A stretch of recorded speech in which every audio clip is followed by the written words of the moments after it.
Somos las conflictuadas, un combo de amigas con muchas preguntas y por supuesto conflictos sobre cómo vivir nuestra fe como católicas en el siglo XXI. Te invitamos a charlar con nosotras, no importa cuál sea tu posición frente a la iglesia, el catolicismo y los muchos otros temas complejos que están relacionados.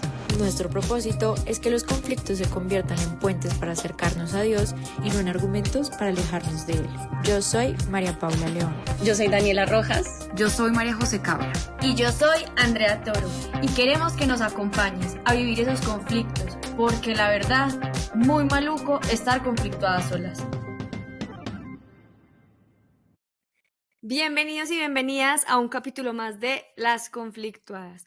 Hoy vamos a tratar un tema que, para ser sinceros, en el momento en que empezamos a investigar parecía muy real, pero sigue siendo algo que pasa en muchas partes del mundo y no creíamos que pasara. El tema de la persecución religiosa. Aquí, como para botarles unos datos y como que nos pongamos en materia, es impresionante como casi 28 países al día de hoy siguen sufriendo persecución.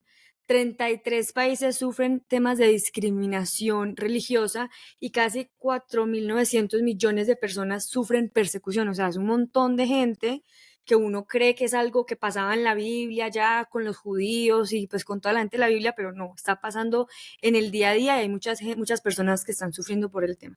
Entonces hoy estamos aquí muy interesados en conversar de esto, entender qué es, cómo es y cómo está afectando a diferentes creyentes de diferentes religiones, porque también es un tema que no es solamente católico, sino de diferentes religiones, y cómo nosotros como católicos podemos entrar a ser parte de esta discusión de una manera pues clara y contundente. Entonces, hoy tenemos y damos la bienvenida al padre Astolfo Moreno. Él es ingeniero industrial de profesión, pero sacerdote por vocación, por lo que también me imagino que ha estudiado mucha teología y filosofía. Él es de Bogotá y es parte de la junta directiva de la ACN, que es la Fundación de Ayuda a la Iglesia que Sufre, y que trabaja en esta región. Lo conocemos por diferentes medios hace mucho tiempo, hace menos tiempo, pero le damos la bienvenida y en primer lugar, de manera breve, quisiéramos que nos contara un poco su historia de fe a la luz de lo que es la ACN y lo que hacen. Bienvenido, padre Astolfo. Bueno, muchas gracias por esta invitación tan especial. Es una alegría compartir con ustedes y con todos los que ven y las que ven este podcast. Yo soy un sacerdote hace 23 años y soy sacerdote después de una conversión colectiva de mi familia. No vengo de una familia practicante. A través de conocer las apariciones de la Virgen en Medjugorje. Allí comienza una historia que luego después me hace, digamos, terminar la carrera de ingeniería, irme al seminario. Estudié en España y luego pues he trabajado en diversos sitios en Colombia y en otros lugares. Y luego, pues, en un momento de mi vida, inesperadamente, cuando trabajaba en la nunciatura en Bogotá, en la Embajada del Vaticano, digamos así, en Colombia, resultó que vinieran unos alemanes a organizar, a traer una fundación que depende del Vaticano, que se llama ACN, ¿no? Por sus siglas en inglés, Aid to the Church in Need. Y bueno, pues nos conocimos y resulté ayudando, y eso fue hace 10 años, ya casi 11, en el 2014. Y terminé ayudando, entrando en una junta directiva y como sacerdote, digamos así, asistente eclesiástico. Eso me ha permitido visitar lugares especiales, ¿no? Entre los cuales, por ejemplo, el Líbano, Ucrania y algunos lugares donde se vive esta situación de guerra o de persecución religiosa y que muestra, pues, la verdad, ¿no? Digamos, de la realidad del cristiano, que en el cual se cumple el evangelio. El cristiano está llamado a seguir a Cristo, que ha ido a la cruz sin persecución, digamos. La persecución de alguna manera siempre está, aunque tenga diversas modalidades, y es, digámoslo así, necesaria. Es una casi paradoja afirmar esto. Y bien, pues por esa coyuntura providencial, cuando trabajaba en nunciatura, empecé a conocer la realidad de la iglesia necesitada y perseguida. Y creo que es muy interesante porque en tiempos de polarización, en tiempos en los que se habla de izquierdas, de derechas, y no solamente a nivel político, sino también dentro de la Iglesia y donde hay divisiones por esta causa. Mucha gente hoy no quiere el Papa Francisco, otros no quieren el Papa Juan Pablo II, en fin, por sus tendencias ideológicas o teológicas. Pues cuando te enfrentas con la persecución se acaba todo aquello. Cuando estás perseguido no tienes los rollos de que es que no me gusta cómo celebras tu liturgia o que me parece Total. demasiado guerrillero y todo eso. Entonces esta realidad de la persecución tiene muchas consecuencias iluminadoras e inspiradoras para la Iglesia. Bueno, perdón que creo que hablo un poco largo. No, pero ya. no, buenísimo No, que de tener hecho, esto. me encanta que ya estás entrando, pero sí quería como devolvernos un poquito, como a incluso explicar qué es la persecución religiosa y que también nos implica de pronto explicar qué son las religiones y por qué alguien puede ser perseguido por su religión. Bueno, esto es efectivamente la persecución religiosa. Podríamos decir que es la persecución que afecta a las religiones, porque la persecución puede tener motivaciones religiosas o no religiosas. Una persecución en países de ideologías, por ejemplo, comunistas, afecta a la religión, no solo a la católica o a la cristiana, pero las motivaciones son sobre todo de tipo, digamos, filosófico, o político o ideológico. Hay otras persecuciones que tienen origen, motivos directamente religiosos, como el extremismo musulmán o el extremismo hinduista y también el extremismo budista que existe. Entonces la persecución pudiéramos decir que es la situación en la cual cualquier miembro de una religión experimenta atropellos o dificultades para vivir su fe por el hecho de ser creyente. Y luego, claro, las religiones, pues la persecución religiosa es un término suficientemente genérico para incluir no solo a los cristianos, sino a los que profesan otro tipo de credos, ¿no? Y digamos eso de alguna manera también nos acomuna con otras religiones, ¿no? Hay muchos países donde cuando tienes un perseguidor en común eso te une, ¿no?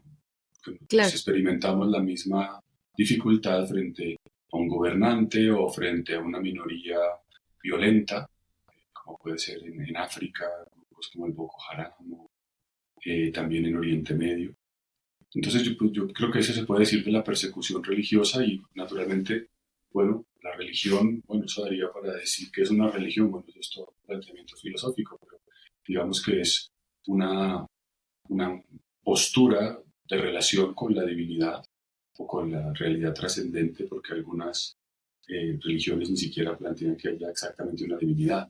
El budismo, o al menos una divinidad de carácter personal, simplemente una realidad que está más allá de este mundo.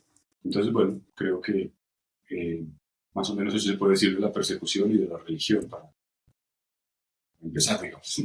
Sí. No, y me encanta la introducción porque con varios de los ejemplos que das, yo creo que desde Colombia y América Latina en general, esto lo hemos visto como algo muy lejano, como que por los contextos en los que hemos crecido y vivido, pues uno está acostumbrado a que sea normal ver iglesias, que la gente vaya a misa, claro, cada día menos, de cierta forma, y nosotras, por ejemplo, de jóvenes, sí sentimos muchas veces que somos como las raras, pero hasta ahí llega. Digamos que más allá de sentir que no hay muchas más personas católicas jóvenes, no hemos vivido puntualmente como que es que alguien tenga que huir, que tenga que esconderse por ser católico. Entonces, tal vez por eso es algo que uno no conoce muy bien y que por eso con las cifras que daba André puede ser impactante dimensionar que esto realmente sí es una problemática que enfrentan muchas personas.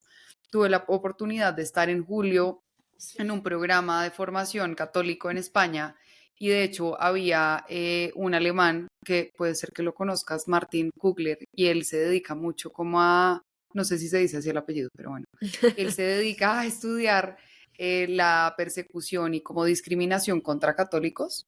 Entonces, ahí aprendí un poquito más sobre lo que está pasando. Entonces, sí, pues desde ahí me parece muy interesante entender un poco más sobre todos estos temas. Total, padre. Y entonces entraríamos a ver cómo, queríamos preguntar primero como ustedes desde esta fundación, ¿qué hacen? O sea, ¿qué hacen como por esas personas que persiguen sí, o no sé cómo funciona, porque eso sería súper bueno también como entenderlo. Bueno, yo creo que para comprender conviene un poquito de historia. En 1947, en una situación de posguerra, termina la Segunda Guerra Mundial y Europa se reparte entre dos grandes bandos. Rusia toma Europa Oriental y los aliados a Europa Occidental. En los países de la llamada Cortina de Hierro, los de origen alemán son tratados con discriminación y expulsados, eh, relacionados con el antiguo, por ejemplo, imperio austrohúngaro. Y vuelven a Alemania, a un país destruido. Y en 1947 el Papa Pío XII nota aquella crisis, digamos, humanitaria y invita a una abadía belga, una población llamada Tongerlo, a que se haga una colecta para ayudar a esos alemanes católicos en su mayoría que están experimentando la persecución. En este caso no de carácter exactamente religioso, por el hecho de ser alemanes, porque al término de la Segunda Guerra cualquier alemán era visto como nazi y cualquiera como una especie de culpable que tenía que ser, digamos, castigado.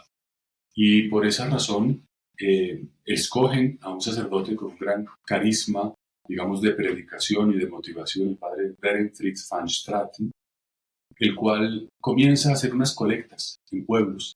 Hay una anécdota muy especial. Al inicio de su labor va a un pueblecito de Holanda, donde le pide al párroco: me deja usted, por favor, al final de la misa dar un aviso para darle a conocer a la gente esta iniciativa del Papa para que nos ayude.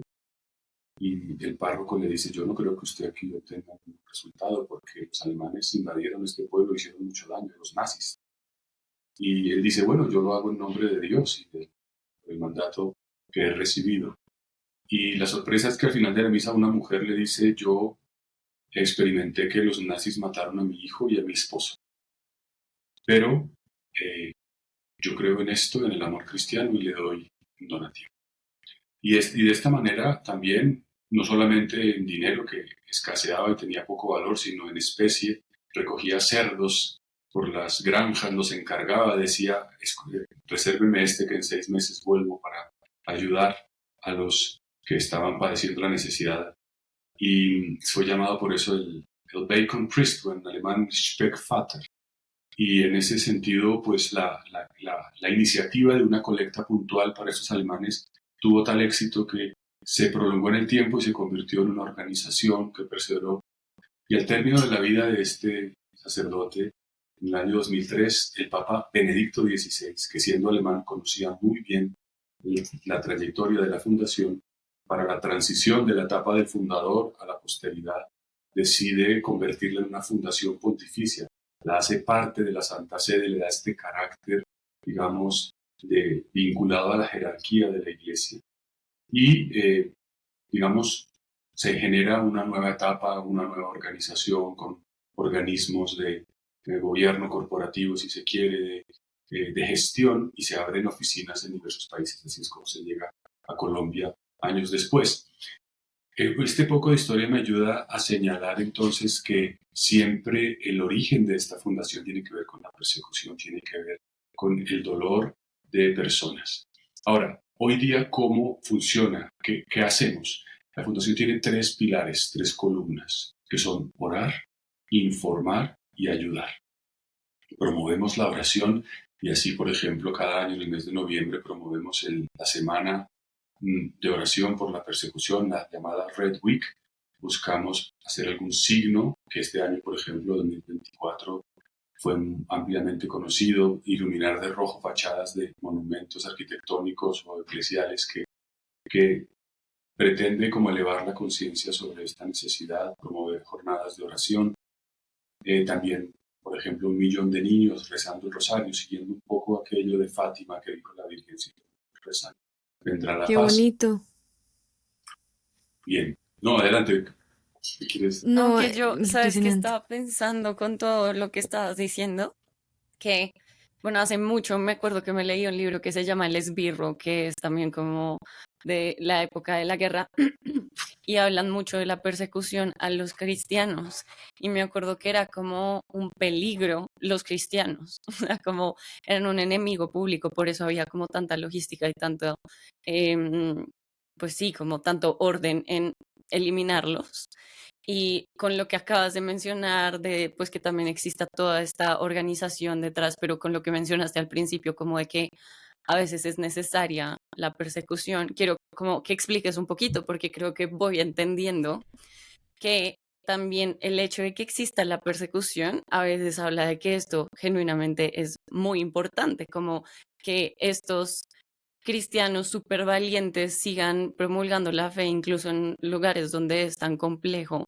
Entonces no sé si puedes como profundizar ahí Yo, Sí, hacia dónde vas yo con quiero eso. complementar también la pregunta de Dani de pronto con el otro lado y es como la importancia del derecho a la libertad religiosa y por qué entonces hay que protegerlo y por qué hay que ir como o ayudar o entender la persecución, por qué es tan importante este derecho para que nos llame la atención como los que están siendo perseguidos en este momento y además que no son solo en sociedades que profesan otras religiones, sino también en sociedades, digamos, occidentales, cada vez más se está promoviendo, sobre todo por procesos migratorios, se está promoviendo el uso cada vez menos como de ningún símbolo que exprese o que muestre la religión a la que se pertenece, como en Francia, que ni los musulmanes ni los católicos pueden usar como ningún símbolo que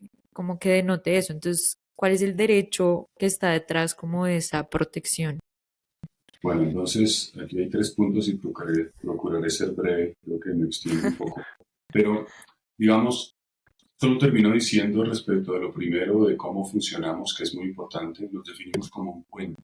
El logo de la fundación es una barra vertical con una flecha que lo atraviesa, de occidente a oriente, un poco pensando en esto original, ¿no? De llegar a los países de la cortina de hierro, pero somos un puente entre quienes, entre la gente que ora y que dona, y lo que llamamos nuestros partners, que quiénes son las monjas, los sacerdotes, nosotros, los proyectos que nosotros hacemos son proyectos de evangelización, o sea, que hacemos, no, que apoyamos.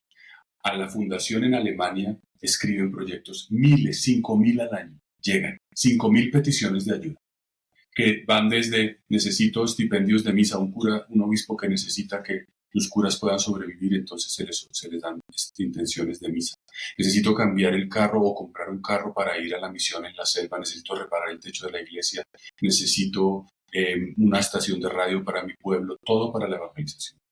Y esos proyectos nosotros los presentamos a nuestros benefactores, que son quienes, gente de aquí, que se compromete a dar una ayuda puntual o una ayuda periódica. Todo está en nuestra página web. Y ese es el puente que hacemos. Los benefactores ayudan materialmente y con su oración, y también nuestros amigos en 140 países donde ayudamos, pues reciben también el apoyo y a su vez la oración. Ese es el puente de ida y vuelta. Con eso termino el primer punto que me decían de cómo funciona la fundación, más o menos así a grandes rasgos. Respecto de lo segundo, o sea, el tema de que la persecución se necesita, me parece que eso también nos aterriza porque efectivamente hay unos testigos de la fe en el siglo XX y XXI nunca como antes, nunca, sí, nunca antes como hoy más bien, y también muy cerca de nosotros. Antes nos parecía que eso era cuestión de Asia, del Extremo Oriente, pero hoy vemos estas realidades también en Latinoamérica. Pero más a nivel existencial y de cada uno, al final también es cierto que podemos experimentar la persecución de alguna manera, que quizás no sea del mismo tipo, pero es importante entender que si tú tienes una fe y vas a alzar la mano en tu oficina, en la calle, vas a llevar un signo cristiano, vas a decir que rezas el rosario, que vas a misa o que te confiesas, vas a ser incomprendido. Y esto lo dijo Jesús, y ya Claro. no a nivel, digamos, de grandes colectivos, sino de cada persona. ¿Y por qué digo de alguna manera que se necesita? Porque te acrisola.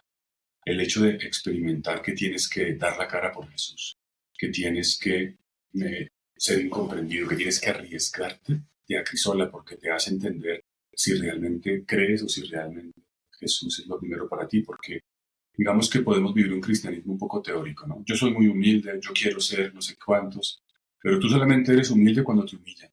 Tú solamente eres pobre cuando entregas lo que tienes. Tú solamente eres auténtico cuando te liberas de querer aparentar.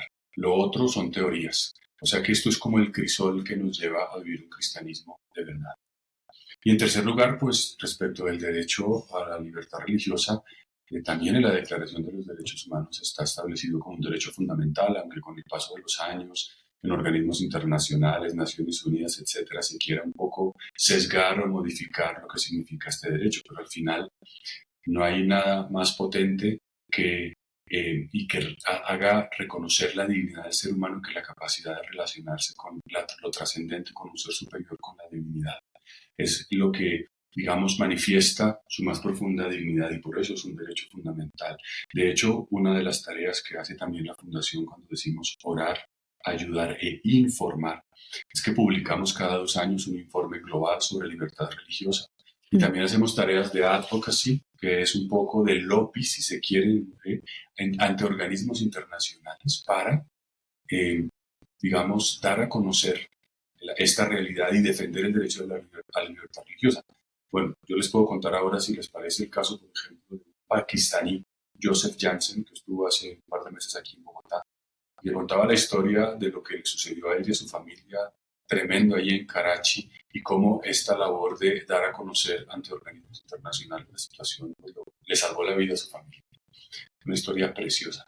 Pero bueno, respondería así a estas 3 preguntas para ser Que concreto. es muy impresionante porque uno empieza a ver aquí cuando habla de libertad religiosa, de persecución, cómo las religiones, no solamente la católica, sino las religiones en general, empiezan a tener una dualidad con los sistemas políticos y sociales de cada país. Y me impresionó mucho porque, por un lado, obviamente en muchos países, no en todos, se respeta o se dice respetar la libertad religiosa en sus cartas de derechos fundamentales, pero también tenemos pues gobiernos que están haciendo persecuciones, ¿cierto? O sea, gobiernos extremistas o gobiernos de religiones que no permite que haya otro tipo de prácticas diferentes a esas. Entonces, me impresiona mucho porque hay veces uno dice, yo puedo creer lo que quiera, listo, cree lo que quiera, pero tu sistema te lo está dejando hacer. Entonces empieza a haber una dualidad de la iglesia con el sistema político, con la gente alrededor y unas dinámicas muy particulares y muy difíciles donde la gente de verdad empieza a estar en una situación compleja y difícil y puede ser dolorosa. O sea, si uno no puede expresar lo que más ama, pues qué difícil. Sí, y ahí quería preguntarte, porque lo comentabas que se están viendo más casos de persecución en América Latina. ¿Qué tipo de casos? O sea, ¿qué está sucediendo? Bueno, no hay que ir muy lejos, en Nicaragua, en Venezuela, Mm. también de alguna manera en nuestro informe tenemos países clasificados en 3 categorías, donde hablamos de persecución, donde realmente son conculcados los derechos fundamentales por causa de la religión de cada persona, o de discriminación, donde no hay igualdad ante la ley, verdadera igualdad ante la ley, frente, digamos, por el hecho de pertenecer a una comunidad religiosa, me refiero a una comunidad no de monjas o algo así, sino colectivo religioso. Y luego también hay países donde, aunque no se habla todavía ni siquiera de discriminación, se ve que generalmente por causa de ideologías políticas, las condiciones para vivir la fe se deterioran claramente y se llaman países, queremos, en observación. Ahí ha Ok, cambiado la cosa y el horizonte no se ve claro. Es el caso, por ejemplo, de Argentina, sobre todo hace un tiempo, hace unos años. Y claro, pues vemos sobre todo que en nuestros países de Latinoamérica las circunstancias se dificultan por cuestiones de ideologías políticas. No son grupos religiosos que atacan a otros grupos religiosos, como ocurre en la India, o en Sri Lanka, o en Bangladesh, o en claro. Pakistán, sino por cuestiones políticas, y que cada vez pues lo hacen más difícil.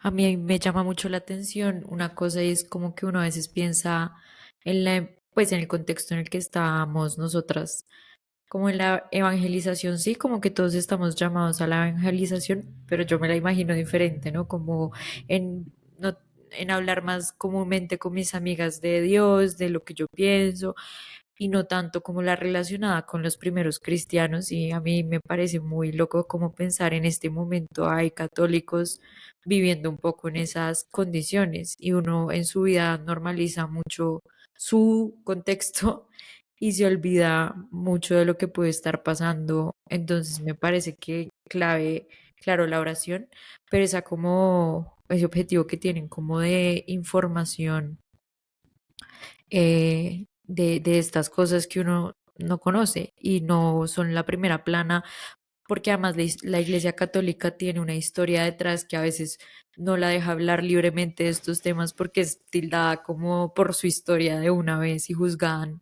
nuevamente por esa historia después de muchos años. Entonces me parece, pues sobre todo como un llamado a nosotras y a nosotros como católicos de no normalizar tanto los contextos en los que estamos, sino No, que más. y otra cosa que me parece interesante al respecto que es que, digamos, un país como Colombia, el pasado mes de diciembre estuve en Guapi. En Guapi el 2 de noviembre explotó una bomba que los grupos armados de aquí, de aquel sitio, querían orientar a la estación de policía del pueblo. Murieron los que tenían la bomba y quedó completamente destruida la casa episcopal y la curia de Guapi. Y bueno, eso no fue noticia, pero cuando vas a Guapi y ves las condiciones de vida y te das cuenta de las dificultades, de los retos, y cuando te das cuenta de que no hay que ir a Sri Lanka, no hay que ir a la China, en Colombia tenemos realidades tan distintas.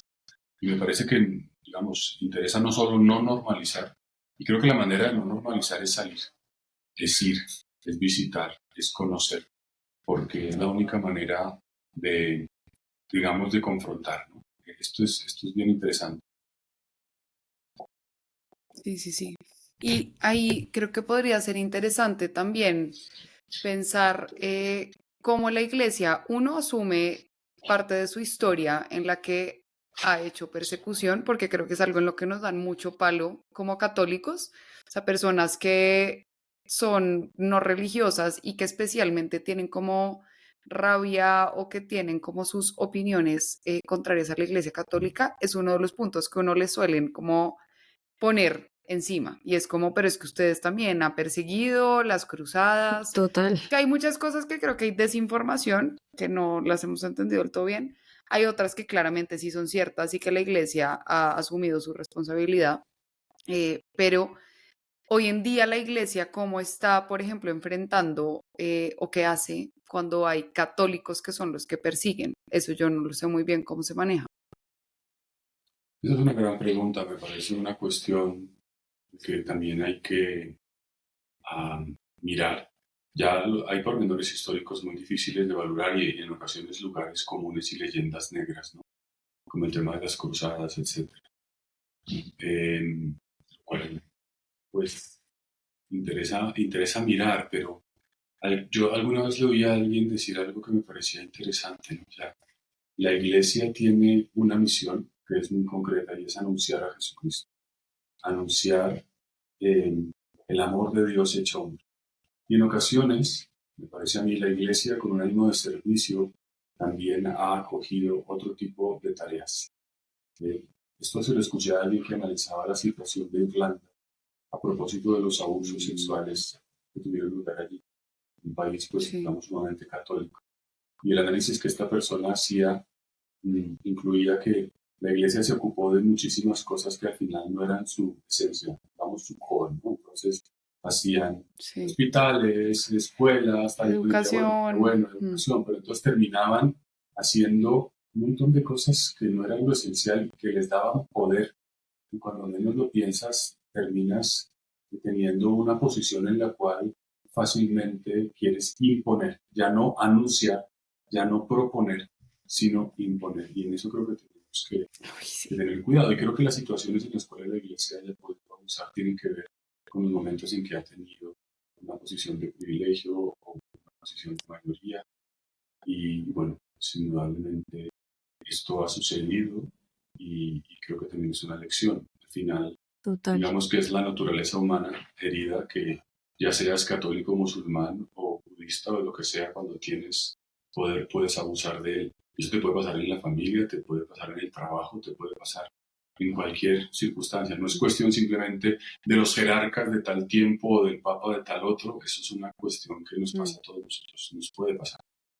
Total, que es muy fácil llegar a ese fanatismo, porque bueno, a la larga lo que busca la iglesia es que la gente se acerque a Jesús de manera voluntaria, pero ya uno empieza si la gente empieza a evolucionar como en esto ya muy extremo, pasan empezamos a tener esas historias de iglesias que pues sí se desdibujan, ya es como a través de la violencia, a través como ya ni siquiera es Cristo como tal, sino una persona que empieza a ser como el líder. Entonces uno ve esos casos súper locos como Osho, que hace una ciudad de la nada y entonces empiezan a envenenar a las ciudades del lado, o sea, empiezan a salirse como de contexto muchas cosas y es por lo que tú dices, padre, la gente empieza a salirse de lo esencial, el poder o las ganas de tener plata o deseos sexuales que de pronto están asociados a traumas de la niñez, bueno, muchas otras cosas que empiezan a salir a la luz y pues sí que hay que tratar como con cuidado. Que igual es la excepción, ¿no? Yo creo Sí, que, sí, o sea, no es obvio, la porque regla estamos total. hablando ahorita de este Sí, tema, es lo sí. que queremos hablar, pero yo creo que sí es importante mencionar que normalmente los grupos extremistas son la minoría. O sea, y eso creo que sobre todo puede ser como un estigma que uno tiene del Islam, como que hay un montón de noticias de los extremistas, pero realmente son la minoría. La mayoría de musulmanes pues viven normales y viven su fe y viven en sus realidades. Igual en los católicos en la historia, pues son unos casos particulares de extremistas o de personas que han, digamos que tomado un camino que no es el que realmente se propone como de fondo desde la religión católica, pero son la excepción. Total. Yo tenía otra pregunta y era como si en esta clasificación que hacen ustedes también tienen como un rank, pues no sé si es un ranking, pero como una escalera en la que digan, en este país está empezando a pasar esto y es como discriminación. Después va a pasar esto y esto ya tiene, y va escalando hasta que es persecución, como hay como etapas de que una situación se pase, digamos, como de un momento de De discriminación observación. de observación y de casos aislados hasta que se convierta en Algo ya caso Digamos, de... extremo. en los pormenores de cómo se hace para clasificar un país, tenemos, el ranking son tres niveles: observación, discriminación, persecución. Serían esos tres. Ya hacer decir que es que este es más que el otro y este está en el primer lugar y este está en el tercero, o cuáles son los requisitos para una cosa o para otra, pues son criterios, digamos, que son objetivos, que son reales, pero bueno, yo no me ocupo de elaborar el informe en su detalle, que tiene más de casi 1000 páginas cada 2 años y que detalla, digamos, una serie de hechos, acontecimientos. Lo que se puede decir es que se basa en realidades objetivas, fácticas, que permiten aseverar que un país ha cambiado su, digamos, situación de acogida de libertad religiosa o de discriminación o ha llegado hasta la persecución. Total. ¿Y cuáles son como las alertas que de pronto uno como católico podría ver como, porque hemos hablado de estos dos conceptos como discriminación y ya persecución, pero pues son diferentes como en escala. ¿Cuáles son como la de discriminación que tal vez es en el contexto en el que uno está como el que más le puede llamar la atención, como en este momento esto es un acto de discriminación concreto o esto no? Entonces, la discriminación es que no todos los ciudadanos sean tratados del mismo modo ante la ley o ante la autoridad. Que haya, digamos, grupos de segunda clase por su convicción religiosa. Esto es lo que se puede llamar discriminación. No pueden tener un estatus, digamos, de igualdad. Y la persecución es cuando ya hay elementos de violencia, elementos en los cuales no solo no hay trato igual, sino que hay peligro para la propia sobrevivencia personal o colectiva. Digamos que es claro que una cuestión de persecución tiene que ver con violencia. Total. Claro, sí, ya hay como una agresión, una Mm. amenaza más directa y clara. Ok, ok, perfecto. Y hay un punto que a mí, la verdad, me ha conflictuado mucho desde hace bastante tiempo. Yo estudié historia y como que se habla mucho de la evangelización, sobre todo, digamos, cuando es toda la época de la conquista en América, etcétera, cómo la evangelización llevó a que se eliminaran ciertas culturas, tradiciones y religiones que había prehispánicas. Que obviamente digamos que sabemos que no es así literalmente, pero es la visión que se puede tener sobre la evangelización masiva, sobre todo en los momentos que se ha dado de forma masiva en la historia. Hoy en día creo que claramente no es así. Yo cuando era como una católica de pronto menos practicante, sentía que ir a evangelizar era como algo súper extremo. Yo decía, no, pero yo por qué voy a ir a venderle mi religión a otra gente. La Hoy en cruzada. día, sí, pues hoy en día, la verdad, yo sí digo como me encantaría que más gente se enamore de Jesús, como que quisiera que conozcan esto que yo he conocido, que sientan este amor que yo siento, que vivan también la iglesia como desde este lado que yo he conocido. En ese sentido, digamos que sí, me siento llamada a evangelizar. Pero, ¿dónde está esa línea de poder hacerlo respetando la libertad religiosa de otras personas? Digamos eso, ¿cómo lo verías tú? Yo no soy historiador, pero tengo como algo muy concreto que quizás, no sé si ustedes son como muy jóvenes, pero quizás sí, a mí me impresiona. A mí me impresiona. Por ejemplo, yo he llegado a una nueva parroquia, bueno, y en la mía pasaba lo mismo, y veo que muchísima gente viene con el perro.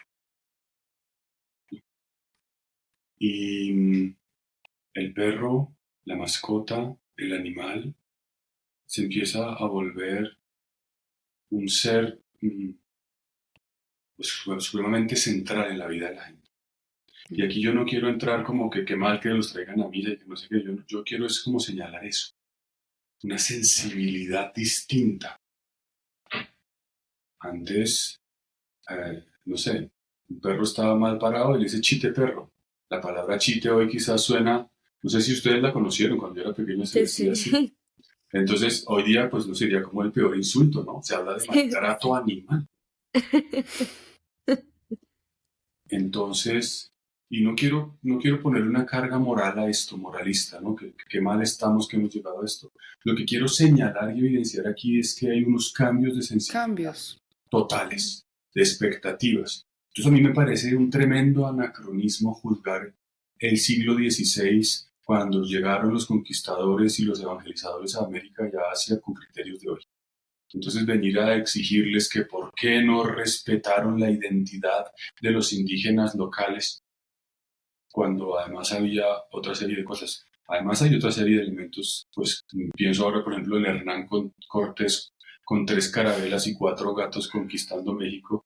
Ahí había otros elementos como una expectativa de la venida de alguien que lo tenían los indígenas y además una lucha interna entre ellos mismos gigantesca que alguien venía a catalizar. Entonces, esto no lo digo por justificar a Hernán Cortés ni a nadie, pero lo que sí quiero decir es que venir a juzgar el pasado con los argumentos de hoy es, digamos, es imposible y es casi absurdo. Entonces, digamos que la sensibilidad del pasado tenía claro que lo que importa es conocer a Cristo, es ir a anunciarlo, y no se ponían con demasiadas contemplaciones de si estás muy de acuerdo o no. Lo que importante es que te bautizaras por la ideología que fuera, ¿no?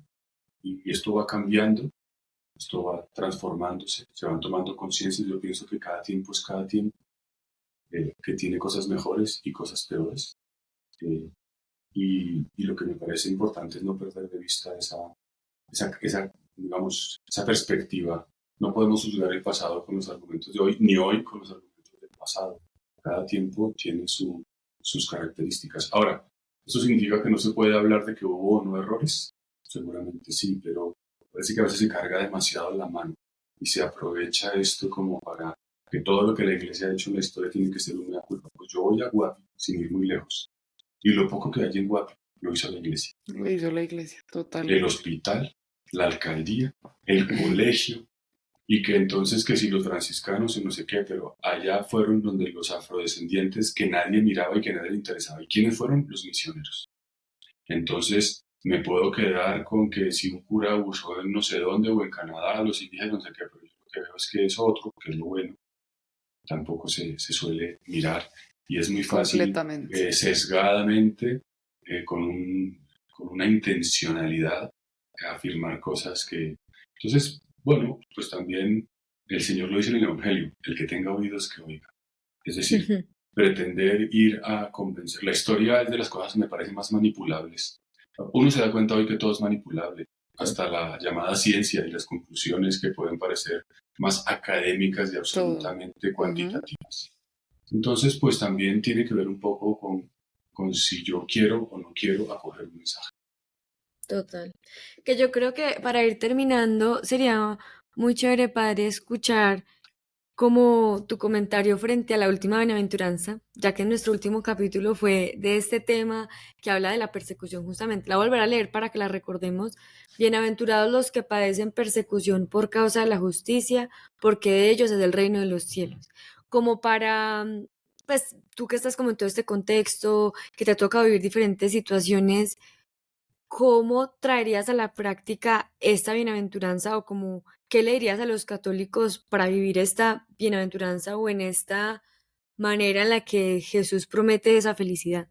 Pues cuando hablamos como en términos de persecución. A mí me parece que hay dos maneras de leerla, ¿no? Digamos, pensar si me persiguen hoy y sufro, me ganaré el cielo mañana, ¿no? Que es una lectura que tiene un cierto carácter esperanzador, pero a la vez es supremamente, puede también ser usada para manipular, ¿no? Como que dice, aguante, que luego le va a ir mejor. Sí.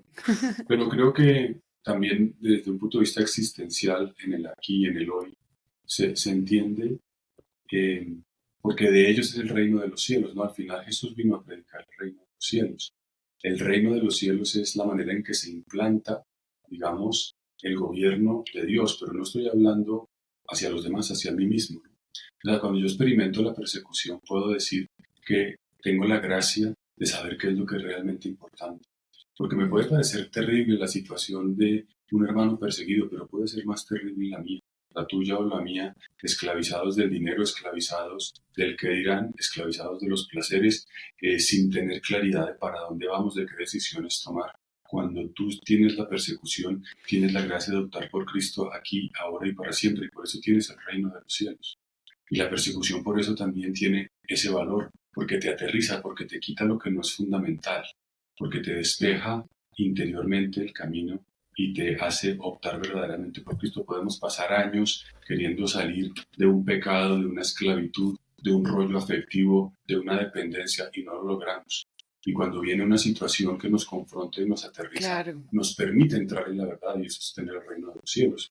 Y yo no voy a decir que lo malo es bueno, no voy a decir que entonces es bueno que se persiga a los cristianos, pero misteriosamente la característica del cristiano es esta paradoja, que Dios del mal saca bien, y en ese sentido puede decirse que se necesita.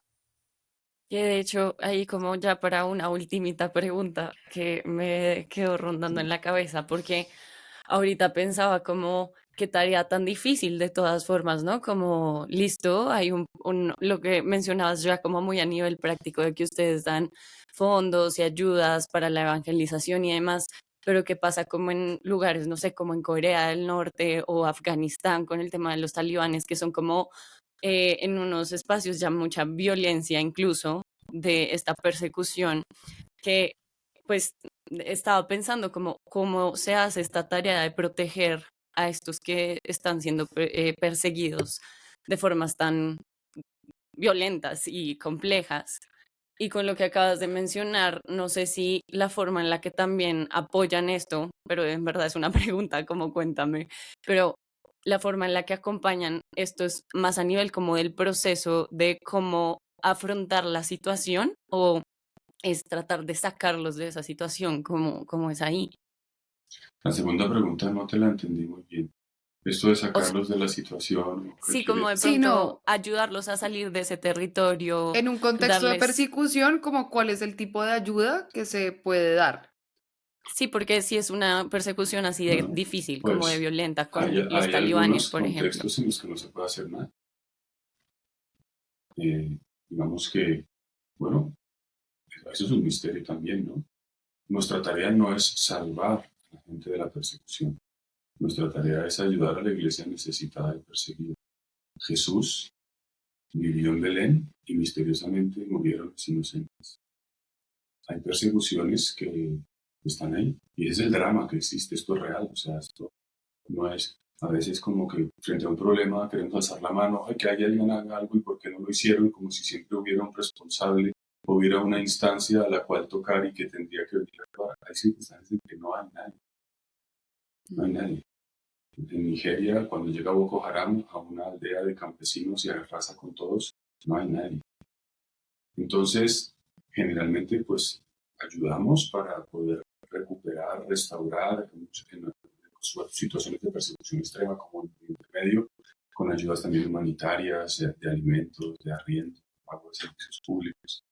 Pero ese es el drama de la persecución, que no es que hay que hacer para solucionarlo. El problema es que no podemos solucionar, solamente paliar, acompañar y ayudar. Pero al final, ese es, me acordaba se cuenta, ¿no?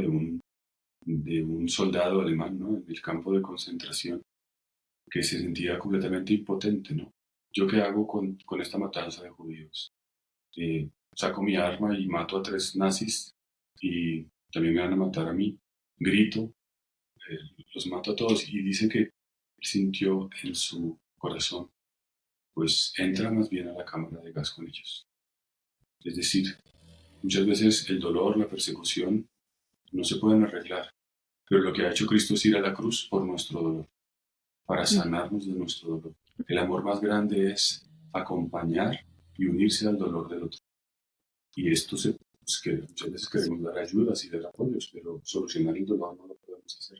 Y en medio de la impotencia podemos hacer ese signo. Y alguien diría, Cristo perdió el tiempo, porque fue a la cruz igual lo mataron, pero Él resucitó y ese es el misterio cristiano. Estamos tocando la esencia del mensaje del Señor. Qué fuerte. Qué Wow. fuerte. Y es verdad, o sea, es que son cosas que pasan y están ahí. Muy fuerte, padre.